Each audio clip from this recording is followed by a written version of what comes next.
Stress. Everybody is stressed these days.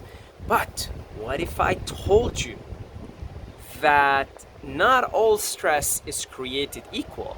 That certain stressful situations and events and scenarios that you can deliberately put yourself in can be extremely beneficial to you. Well, let's get on with it, my friends.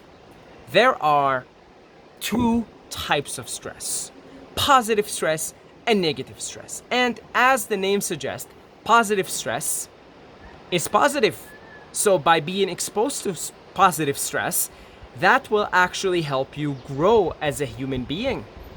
Negative stress is, as the name suggests, it is negative, it is unwanted, it will take away from your energy, and actually it will age you and wither you away as a human being. So what we want to do is we want to deliberately design situations, events, circumstances whereby we expose ourselves deliberately to positive stress, and we want to get rid of as many situations, circumstances, and events in our life where the stress is negative. So how can you discern what is a positive stress and what is a negative stress? Well, it's the same thing as one man's terrorist is another man's hero type thing, but there are certain things that are, for the most part, positive stress. So I'm gonna give you examples here, and at the end of the day, you have to decide for yourself, is this a positive stressor for me or a negative stressor for me? A form of positive stressor, wait for it. Come on, what do you guys think? You guys already know what I'm gonna say. Cold showers, there you go. Cold showers are an example of a positive stressor.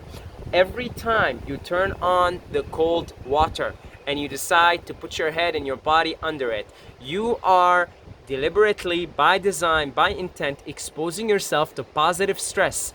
That is a stressful event.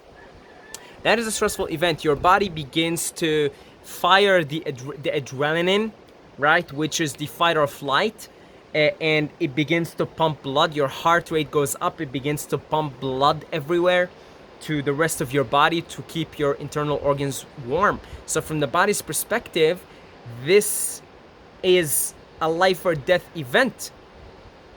You see, you have to keep your organs warm or you die, basically. So when you do that, that is a form of positive stress, because what ends up happening as a result of this is your heart rate after the cold shower actually slows down. Your body begins to be more efficient at utilizing an oxygen throughout the rest of your body, at oxygenating the rest of your cells in your body, your extremities, etc. Your breathing patterns improve, your immune system improves. I mean, if you're taking cold showers every day and your diet is just half decent, you're probably never gonna get a flu, you know? So there are so many tremendous benefits from taking cold showers, and the same goes for exercise.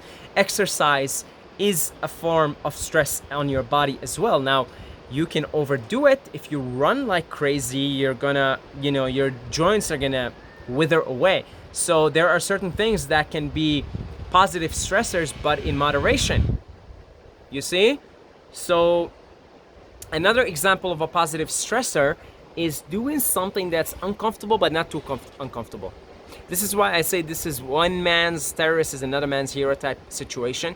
So for instance, something I used to do as a youngling in my early 20s is I used to go and talk to random girls because I had this shyness problem around women. And I would just kind of first start off like just maybe seeing someone at the bus stop and just saying, hey, nice hair or something, And at the beginning I felt awkward. It was so uncomfortable. But I didn't want to push it any further than maybe a compliment or a comment or something like that.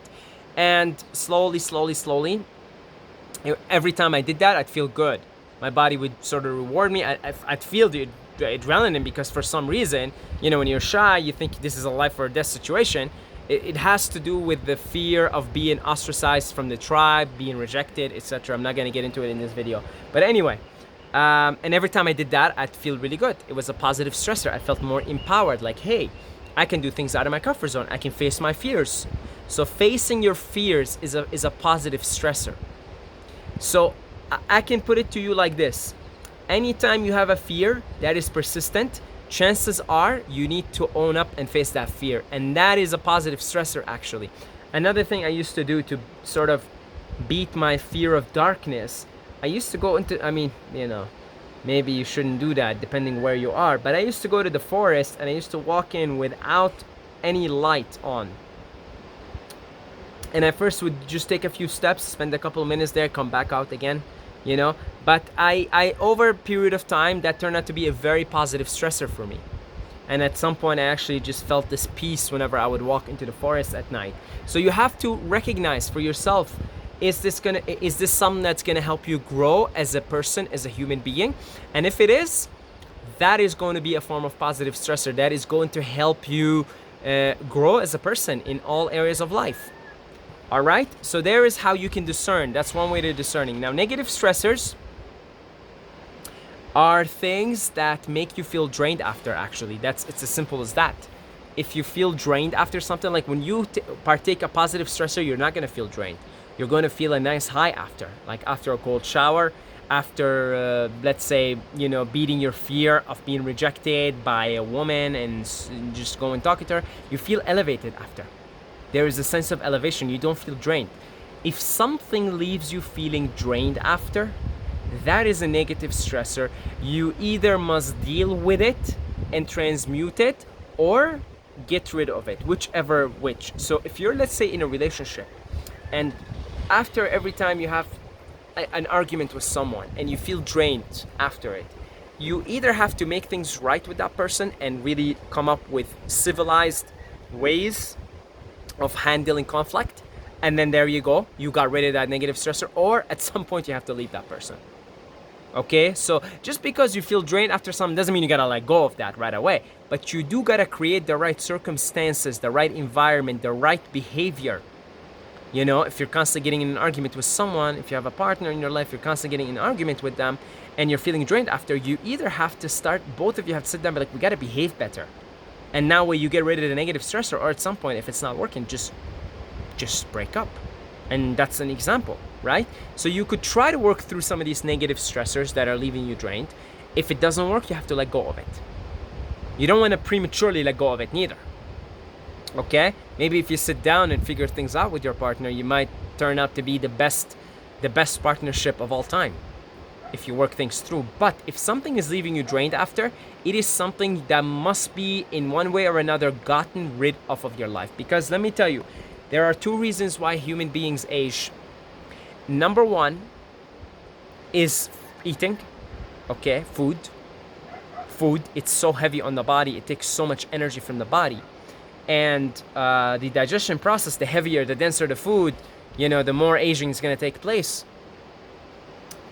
And number two is mental stress. So those are forms of mental stress. When you get in an argument with someone, right? If you're in a job that's constantly leaving you drained, you either make things right with the manager or with your colleagues, or leave that job. Okay? Otherwise, that stuff is killing you. It's killing you. Stress is killing you. I'd give it 50-60% food and 40-50% stress. Those are the primary reasons why humans are aging. Of course, there is something to be said about a particular expiry date on the human body, but I think that's hundreds of years. I don't think that's 80 years or 90 years. And the reason why we're prematurely aging and dying has to do with eating, the act of eating in general. We need food for survival. Well, okay, that's not for this video, of course. Okay, but just to stay hip to the scene, just lighten up your diet and eat less.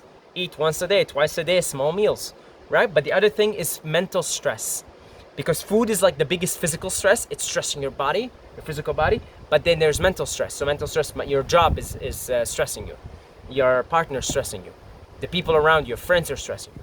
Either make things right with them, or break up your relationship with your job, break up your relationship with your partner, break up your relationship with your friends.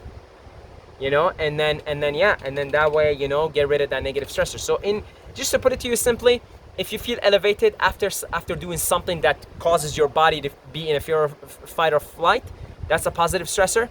If you feel drained headache and drain and that's a negative stressor that must be dealt with immediately. Okay, that's about it, and I'll see you guys in the next video.